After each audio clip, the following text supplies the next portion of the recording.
Good afternoon to my students and probably a few parents and guardians as well. Today, I wanted to get us started with figuring out our emails and our passwords. Most of us should know this, but in the case that we would forget or need help signing on, here's a video that you can use for reference. Once you have this email and this password, this gets into your Gmail account as well as your Google Classrooms. This is the only thing you should need. So let's start with our email. Everybody's going to start the same with 26 because you are the class of 2026. Then you are going to take the first 5 letters of your last name. Mine would be B-I-G-G-A. Some of you might have less than 5 letters in your last name. That's fine. Just use up to those 5. Then you're going to take the first 4 letters of your first name. Mine would be K-A-T-I. From there, we should all have the same @detlakes.k12.mn.us. There's your email. Moving on to your password, everybody's going to start with a capital D and a lowercase l.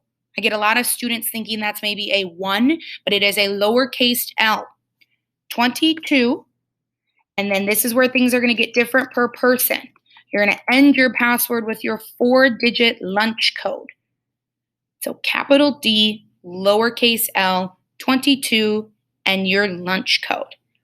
From this, you should be able to get into Gmail. You should be able to get into your Google Classroom, which is something I'm going to show you next. One more quick video for you. Something we're going to be using to get a hold of a lot of people is through Google Classroom. So I just wanted to show students as a reference as well as parents and guardians who are wondering, how do I get onto Google Classroom? So you should be looking at my Google page. From here, it's pretty simple. I'm just going to go ahead and type in Google Classroom into my browser. I usually go with this second one. It is an app that should look like this if you're someone who has an iPad, a tablet, or even phone. I know some students have downloaded the app on their phone. When I get to Google Classroom, the first thing it's going to ask me for is my email here. Now, my computer is smart. It remembers me. But if you were paying attention in this video, you know how to figure out your email. So I'm going to type in my email here for you guys, my students. It should be that 26 last name, first name @DetLakes, along with your password. And then you should be looking then at your classes.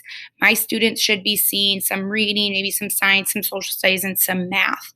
If I log into a class, this main page is where I'm going to see assignments. I'm going to see discussions being posted.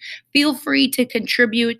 Feel free to email or message me if something is not looking right on your end. But I look forward to collaborating with some of you online.